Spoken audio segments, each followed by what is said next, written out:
This is the You, Me, and BTC podcast. Cryptocurrency decrypted. Welcome to episode 98. First up today, we're discussing Satoshi Nakamoto's potential nomination for the Nobel Prize in Economics.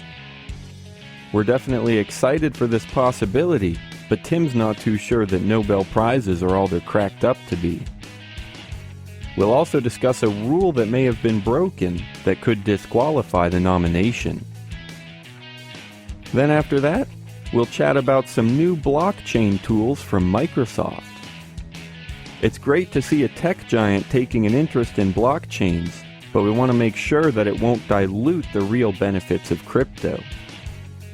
Your hosts today are just Tim Baker and myself, Daniel Brown. Here we go.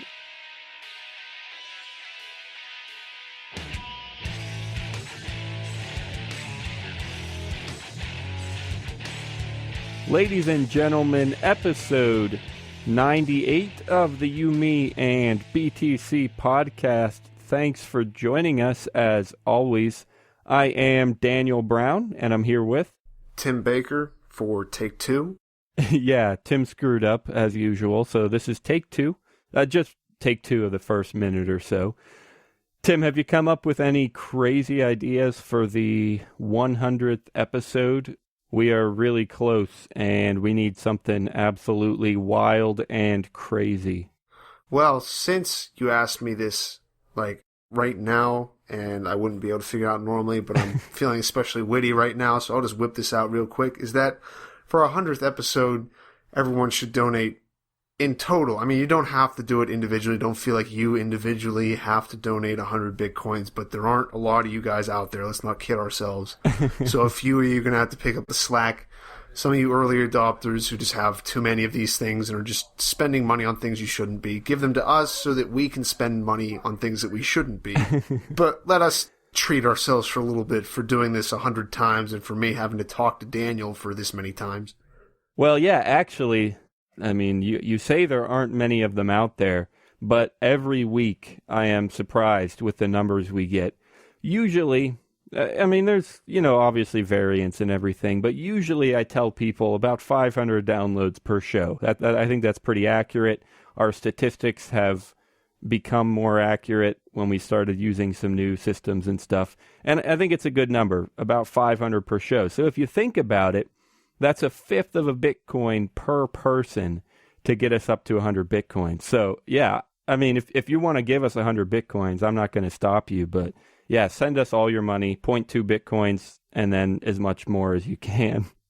Anyway, no, just kidding. Money. You seriously can send us money. We love donations in any amount. There's addresses on you, me, and btc.com. So we're obviously not going to stop you from donating money, but that's not our real 100th episode I'll send that celebration. shit right back. Here's the interesting thing. I asked Tim right before we started what we could do for Bitcoin Black Friday, because I thought about having that as a show topic for today. We could talk about some deals, but the Bitcoin Black Friday deals have not been released yet. But I just now checked, and then I also asked Tim what we could do for Bitcoin Black Friday. And I just checked, and actually our 100th episode will go out on Thanksgiving Day. Ooh. That's 100 episodes. So, at the very least, one of our ideas is to go ad-free, because we don't sell anything at the moment. I mean, we sell ads. So, in order to give people a deal, we can cut out the ads for our viewers for a day or so. And I guess we could sell to advertisers for a discount, something like that.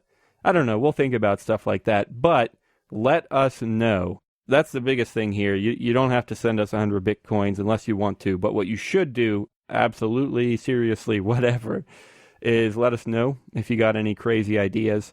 My best idea so far is actually to do kind of a fan episode, where we invite some of our biggest fans on to just talk to us for a while. Because the reason that came to me was because one of our biggest fans, we've actually gotten stories from him several times to cover on the show, and we've mentioned him and stuff.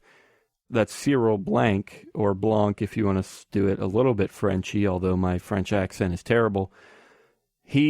I put out this call a couple weeks ago, and he said, hey, you should have me on the show for your 100th episode. And I don't think he was serious, but yeah, sure, why not? That's a great idea. Let's have some fans on and chat with them for 5-10 minutes and get a bunch of them for our 100th episode. So that's one of my best ideas so far. But let us know. Tweet us at YouMe and BTC if you got something crazy. And we might just do that. We're all about that crazy stuff. You know, Daniel, whenever he gets a little bit of nicotine into him. That's true. So let's see. We're going to talk about the Nobel Prize, actually. I guess there's multiple Nobel Prizes, but there's an interesting nomination for the Nobel Prize in Economics that we'll get to in just a minute. But I want to tell you real quick to go to purse.io and save 20% or more on anything at Amazon.com. Amazon does not accept Bitcoin yet. I don't know why. It's kind of a joke. It's weird. I feel like they should. But you can still spend your Bitcoin at Amazon through this network at purse.io. We've talked about them a million times on the show. But real quick, just in case you don't know, you can spend your Bitcoins there and someone will buy the item for you, and then you get the item. And there's a discount involved too. You can set your own discount. 20% is super easy to get, but you could also get 30%, 40% if you're willing to wait for it. Check it out at purse.io. Use the code YMB, as in you, me, and BTC. YMB, the code will get you 10 millibits back if you spend $50. And we'll get a tiny portion of your purchase so you can support us as you do that. That's purse.io, code YMB to get 10 millibits back. All right, Tim, tell us about this Nobel Prize. Okay, well, this Nobel Prize, which, as you know, has been awarded to such wonderful and hardworking individuals as our President Barack Obama for having a certain amount of melanin. Wait, did he really win? I thought he did. Yeah, right? I think I actually do remember that. The Peace Prize, right? Yeah, something like All that. right, yeah. Yeah, Maynard Keyes probably one thing for economy too. But this one is specifically for it's a Swedish word prize in economics, sciences, in memory of Alfred Nobel. It's probably a name. The Sverigis Riksbank Prize? Yeah. Yeah, that's what I was just saying. It's some kind of Swedish thing. Their words, their names, they sound the same. It's just a different language. I'm English. I don't have to lower myself to other things. But it's a little bit different now than I guess it normally goes. I had no idea how this stuff works before. I'm not someone who generally pays attention to Nobel Prizes. This story is a little bit different from how they normally nominate someone to receive the prize, because they're actually just discussing it right now. They're going to discuss the nomination for the prize for the Bitcoin creator Satoshi Nakamoto. And it's different because the nomination, or at least the person who nominated Nakamoto, did it publicly, and according to this article, that's not normally how you do it. Normally it's sent into the committee and it's discussed by the committee in secret before it's made public knowledge. Yeah, I think that's about right. I mean, he didn't officially nominate Satoshi. He just published in the Huffington Post that he was going to nominate Nakamoto. So he didn't actually do the nomination, but that's what's against the rules. What's against the rules is saying who you're going to nominate before you actually do it. Actually, it also says it's actually not just about talking about that before you make the nomination, but there's a quote here from, I guess, the official laws of the Nobel Prize or whatever. It says, "The statutes of the Nobel Foundation restrict disclosure of information about the nominations, whether publicly or privately, for 50 years. Like what? So if you do a nomination, you can't talk about it for 50 years? Is that what that means? See, this kind of brings up that they have all these stupid rules, and it doesn't, like, why? How is this helping? Like, so someone who shouldn't get the award doesn't get the award when they already do this stuff is some kind of weird, like, oh, well, we like you, so we'll give it to you, and you did something so great for America by, I mean, this is going back to the Obama one, and that's, I mean, people bring that up all the time, and I'm not trying to be particular about that one. That's just the only example I can remember, because I don't know who else gets these things. Yeah. But I doubt that it really has to do with all that much of someone doing something. Just in general, awards they have to be a popularity contest, because if it's not a popularity contest, then this would not be happening. No, because no one would care. If it, like, do you kind of get what I mean? Like they wouldn't have the Nobel Peace Prize, like, figuring out who's going to get nominated and everything, if it wasn't going to be a popularity contest. Anything with this stuff and involved with these people and at this high of a level of things, it's going to be a popularity contest, I feel like. Yeah, I get that to a certain extent. I mean, I don't think it has anything to do with them being a high level. It's just it's just a lot of things anywhere are popularity contests. Like, they're separated from the general population.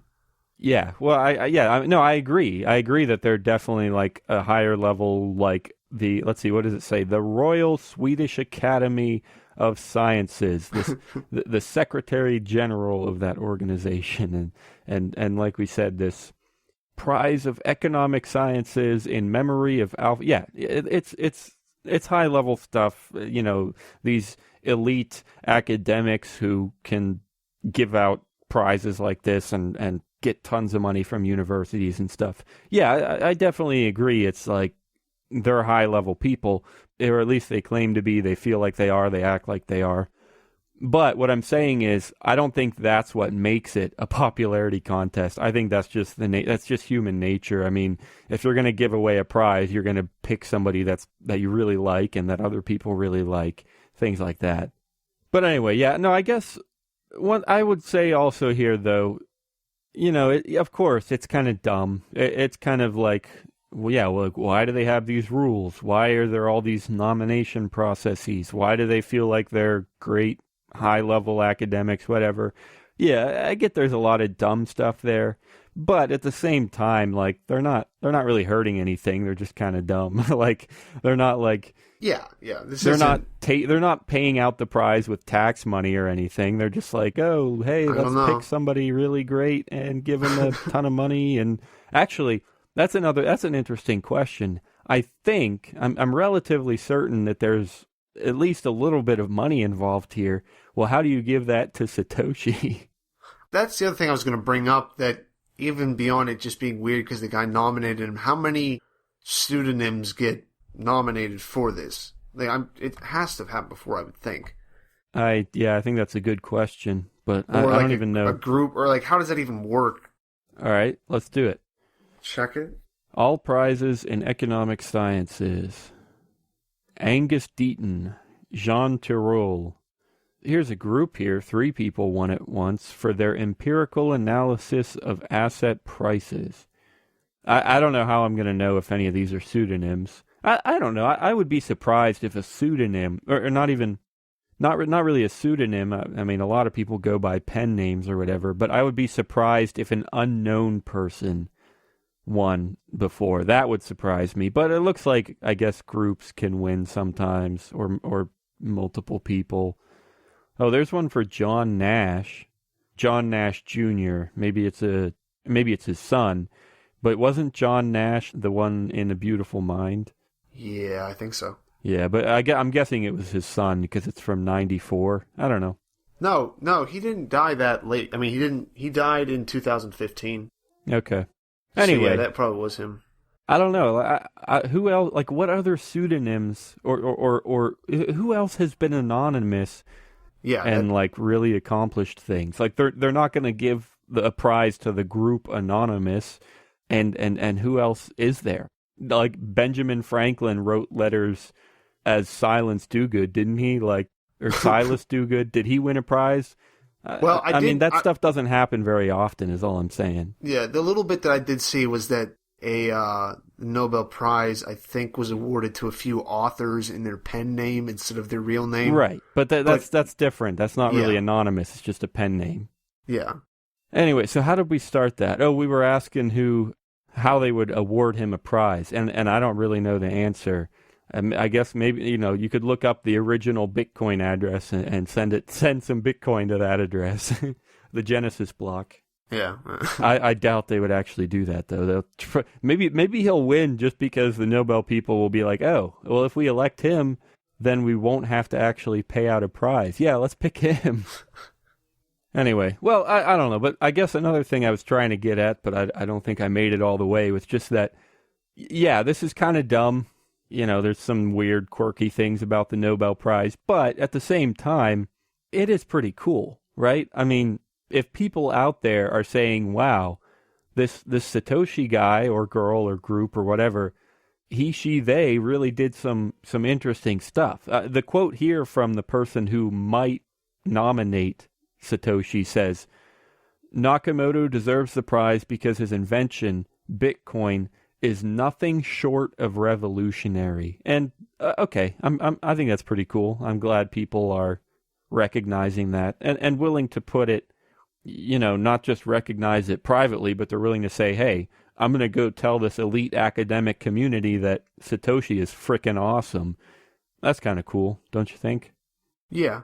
Yeah, I mean, we've talked so much before about stuff helping with like the public image of Bitcoin. I guess it would be cool and probably positive if they gave it to him, but I don't see how much that's gonna, like, what good that is truly gonna do. Right. I mean, you can't really quantify, like, does this help? Does it raise the Bitcoin price by $20? Yeah, you can't quantify. Yeah, that's not what I mean.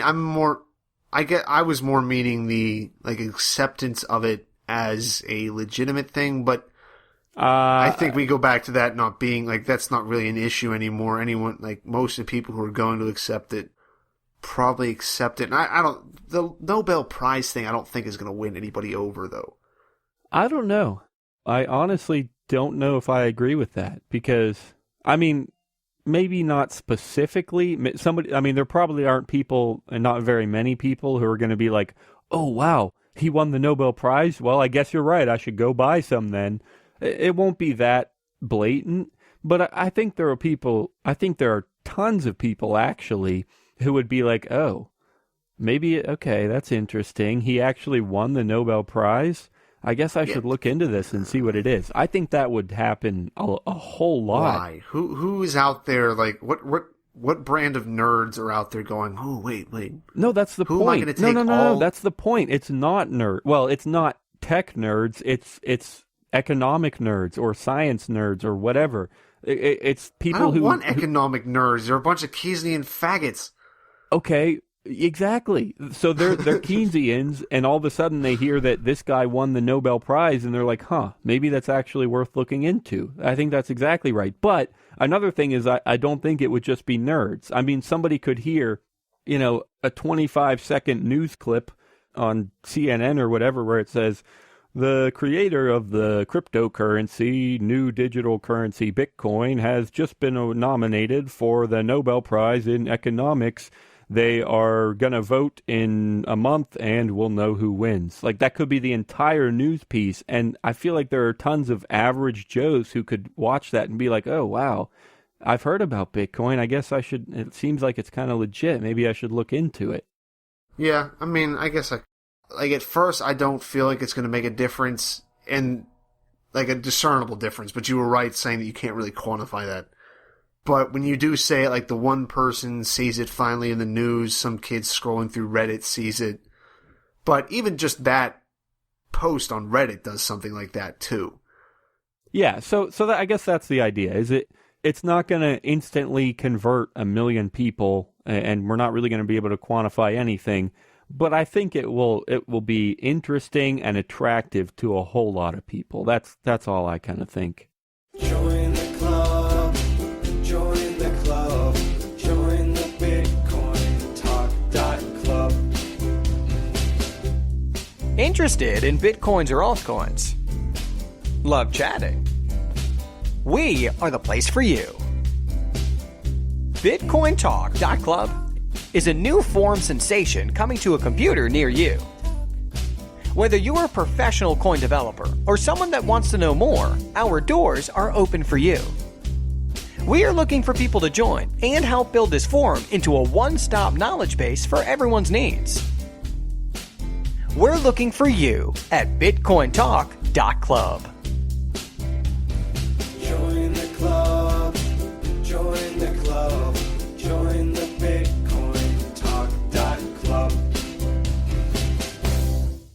So another thing that we wanted to talk about today, I really think this is pretty interesting, although I'm sure Tim will come up with some way to be like, this is dumb. Why are they doing this? This is stupid, guys. I'll just say it now. This is stupid, guys. I know why they're doing it. It's just I like to complain and bother you. Yeah, that's pretty true. So Microsoft they're not just interested in blockchain. They are pretty far into the blockchain space at this point, which I guess this main announcement was only made October 29th, I guess, was when it was announced, and they launched it just today. And we're recording on the 11th, the 11th of November, if anyone cares. And until this project, I don't think anybody really knew that Microsoft was into blockchains and stuff. I could be completely wrong, but that's my guess. But anyway, they are, like I said, pretty deep in the space. They've developed, and today they launched a platform. Not really a platform. It's like, I guess they call it a sandbox in here. It's a Microsoft tool, just like Word or Excel or whatever. It's just a helpful program that they have for developing and implementing blockchains. And I guess it's based on Ethereum, it says. And I don't know. I think it's really interesting. It's just like I said, just like Word. Word is for anybody. Anybody can use Word. But there's a ton of Microsoft tools out there that are really high-level professional things. Like I have Visual Studio on my computer, and that's for programming, and it helps you write C++, and it compiles, and a million other languages. And that's kind of how I see this. It's just a program they have that helps you do this. It helps you do blockchains. And I guess their biggest target is banks. They say 4 global financial services have already signed up for the service. They're doing it through their cloud-based platform called Azure, Azure, which I've never used before. I don't know a ton about that. But anyway, so lay it on me, Tim. Why is this pointless? Why is this going to not help anyone? Why is this a waste of time? I mean, first off, it's not going to help anyone because the banks are doing it. Obviously, every single thing the banks do and ever will do and ever will touch is always bad for us. No, I mean, as far as what it's for, it's cool. It sounds like this is more a way for them to kind of get their toes into it and fuck around with it for a little bit, because it says that... yeah, it does say experimental or something, doesn't it? Yeah, it's an experimental, and then they go on to make the quote that we've bet the entire farm on the cloud pretty much. Oh, wow, you figured out that stuff on the internet and putting it up there instead of keeping it all on your computer is going to take off. What is that? Yeah, you're right. There's a big quote here. It says, we bet the entire farm on the cloud pretty much. What does that mean? I think it's just saying that, like, what they're doing is putting all their efforts into focusing on the cloud. Yeah, because it says they have a new CEO and they've been making inroads into cloud-based technology and services, a move that saw a reported 8% increase in revenue. Okay, so that's what they're saying, is we're focusing on the cloud, and apparently it's making them money, and now blockchains are another way for them to work with the cloud, I guess.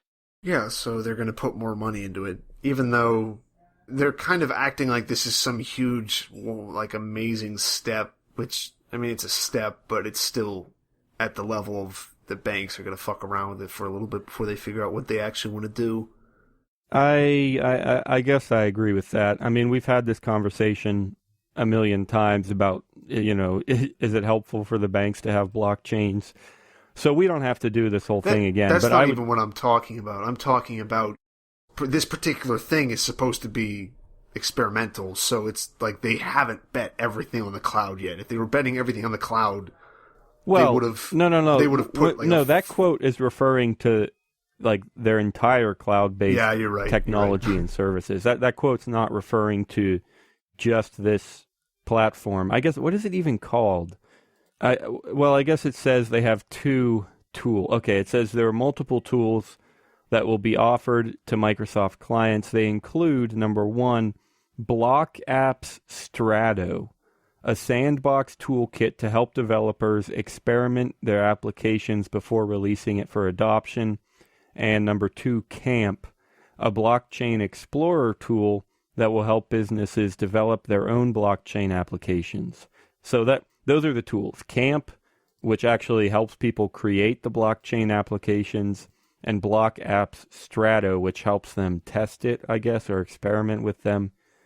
But you're right, Tim. These are experimental. These are just a small portion of their whole cloud-based focus, I guess.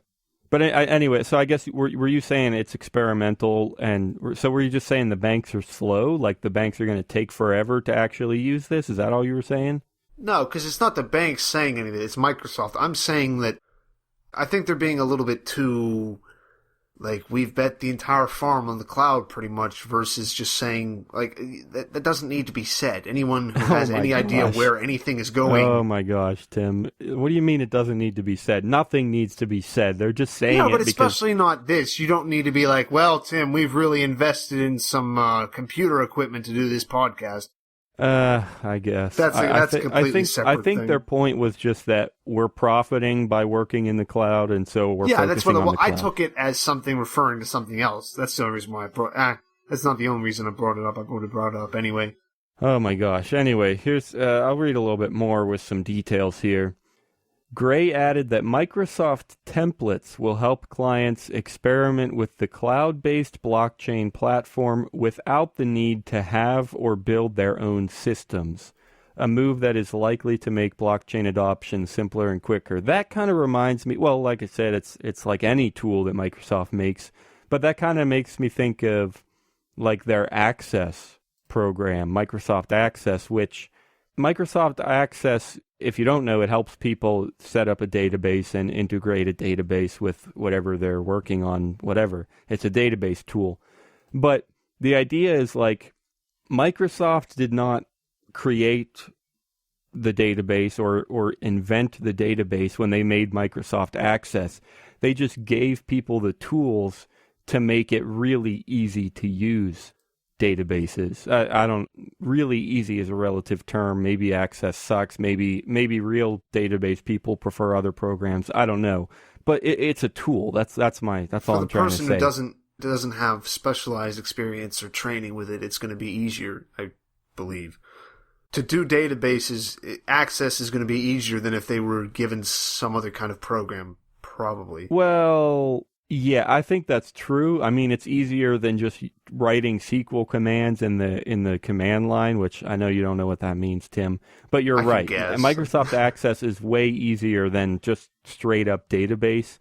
But at the same time, you do need to know a whole lot. Well, not a whole lot, but you need to know how Access works. You need to know what it is. You do have to be pretty knowledgeable to use it.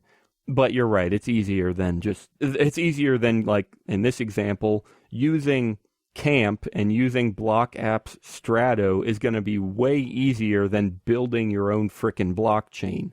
So, yeah, I guess you're right, Tim. It is a lot easier than the other option out there.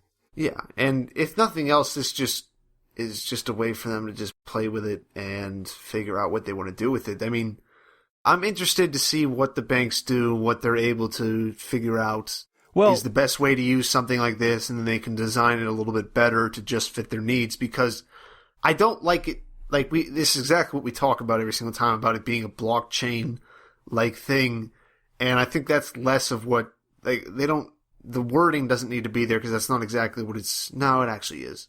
Well, no, I think, I mean, I agree. I want to know what the banks do with it, but I don't think this is just for banks. I mean, sure, that's the people who have bought it so far, big banks, whatever. Yeah, people But- just like tinkering with it. But well, I feel like there's going to be a ton of other opportunities besides the banks. I mean, yeah, they're doing it now with the banks, but no, I mean, I want to see what other people do with it, how they use it, and what comes out of that. Should be cool, kids. And I guess I know we briefly mentioned that they're working with Ethereum, but that really is the core of this. It's not. Honestly, I haven't seen anything about Bitcoin in here, and I don't think there is, because if you're on Ethereum, then you're not on Bitcoin. So I guess there is no Bitcoin involved here, but Ethereum is pretty involved. It says they're working in a partnership with Consensus, CONSEN, capital SYS. So it's the word consensus, but it's like consensus. Anyway. Yeah, they're working with Consensus, which is a collective of Ethereum enthusiast coders founded by Joseph Lubin, who also co-founded the Ethereum Foundation.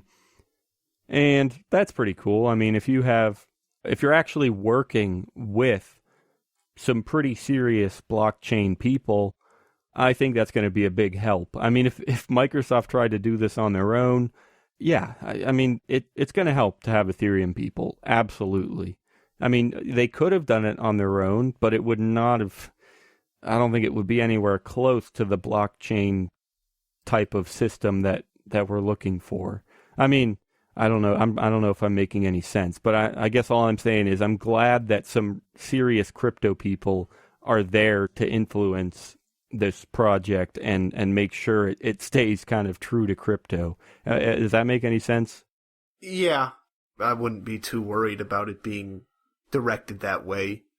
I'd look for something else out there that's going to be more focused on the. Okay, so you're saying that yeah, it's helpful, but even then, it's still, it's a Microsoft thing. It's aimed at the big banks, so it really might not be that great. So let's wait for the next thing. Let's look for something else that really is crypto oriented. You don't even have to know. You don't even have to wait. I mean, use it. Use it as much as you want. Use it. Figure out what it can do. But also, I wouldn't expect Microsoft to be much with pushing the crypto side of it. I think if anything, someone will just make this will be good just for then someone else can build something off of this. And then maybe make it more towards the crypto side of things. Yeah, I think I agree. And I think just to clarify, because we've just been kind of using crypto very abstractly there. I think to clarify, what we want is to make sure that things are actually decentralized, that things are actually peer-to-peer, that there aren't really any unfair permission-based blockchains or anything like that. We want all the nodes to be equal, things like that. Not necessarily equal, but if any node has special powers, make sure that's fairly assigned to them. All that kind of stuff. We don't want a blockchain where, somebody has full control over it. That defeats the purpose. And I think what we're saying is Microsoft might be more likely to focus on, like, we could call them diluted blockchains, where, okay, it's got some decentralized database aspects, but it's really not a true peer-to-peer blockchain. Did I clarify that well? Yeah, I think you did pretty well, but what I'm really focused on is making sure that that the program is up on Pirate Bay within a few days. That could be a tough one, because if their clients are big banks, I mean, it might be hard for a Pirate Bay person to get a hold of it. We just got to get Bank of America, someone in there to be a martyr for the cause. But honestly, even then, if they're the type of people that are gonna keep this super, super private, then that's exactly what I've been talking about. That's dilution. They're not really helping people that much. They've diluted it. They think they're all great building this awesome tool, but then they're keeping it private. No, that doesn't help anyone. And in that case, if they're going to make it that private, then let's not hack them and get this out of their hands. Let's just build something better, because it might not be that great anyway. These are really abstract terms. There's no guarantee that just because Microsoft keeps it private, it must be a terrible blockchain system. But, it's just kind of that idea. Didn't you know only good things come from decentralization, Daniel? Yeah. Oh, man. Okay. It does say here also, this is completely changing gears. It says that Microsoft was and is arguably still the largest company to commercially offer Bitcoin as a payment method. Now that I read that, I do remember that. They accept Bitcoin for like the Xbox store or some digital content. But I do remember that happening where they accepted Bitcoin. But I guess now they're really into blockchain. I mean that's kind of what I was trying to say at the beginning of this segment. I was saying like, yeah, I mean tons of companies accept Bitcoin, but Microsoft is actually working on at least blockchain, not Bitcoin. But that was kind of what surprised me and what made me interested. And I think I would still stick to that, even though I tend to believe that Microsoft might dilute it. I still think I still think this is a really cool announcement, and yeah, like we've been saying, let's see what happens. So, are you tired of Bitcoin dice and ready for something different? Try Lucky Bit, the original falling coin game at luckybee.it. It's the most exciting Bitcoin game on the web. You can bet on 5 different payout lines and win up to 999 times your bet. You can even use their faucet to get some free Bitcoin. Dice is boring. Play different at Lucky Bit. Check it out at luckybee.it. What's your advice of the day, Tim? How are we going to enlighten people this week? Because obviously Tim has just a perfectly wonderful life. So if you get advice from him, that you'll probably end up living the exact same perfectly wonderful life. So you should definitely listen to everything he says.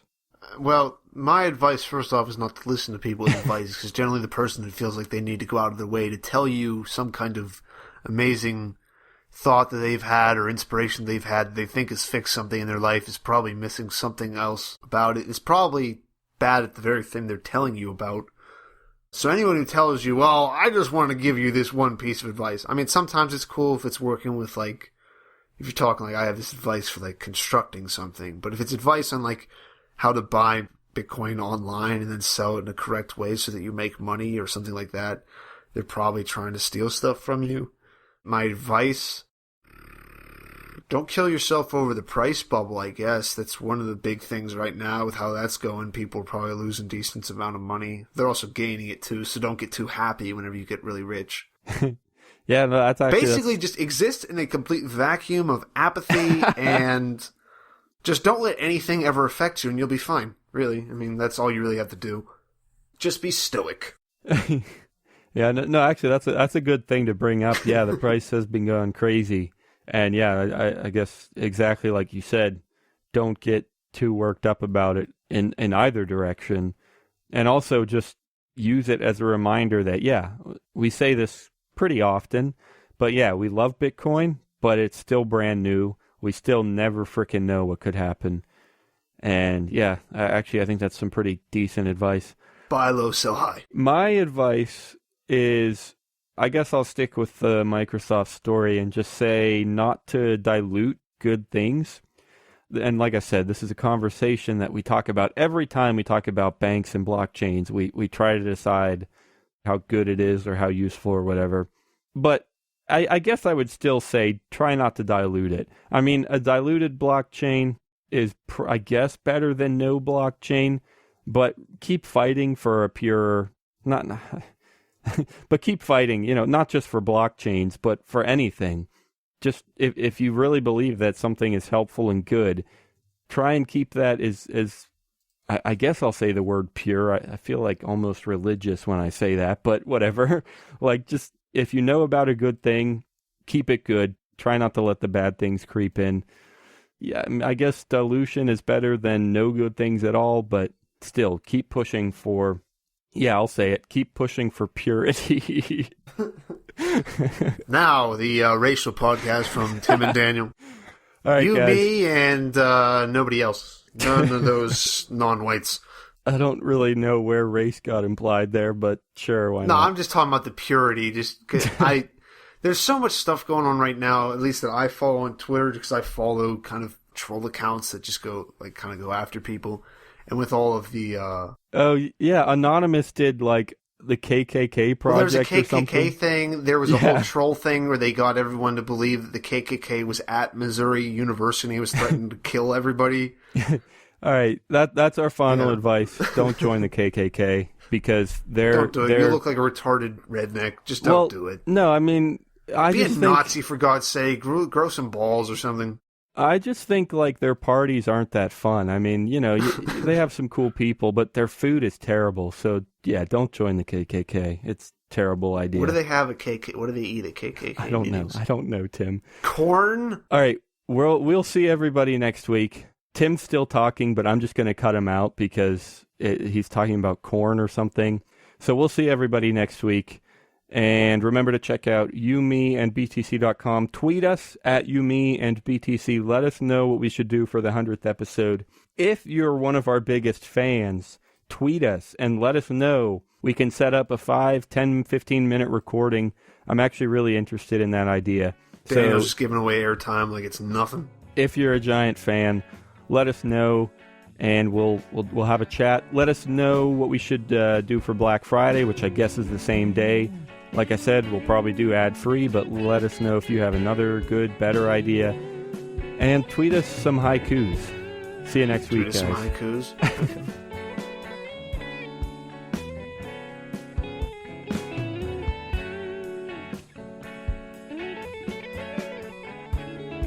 Thanks for listening to episode 98.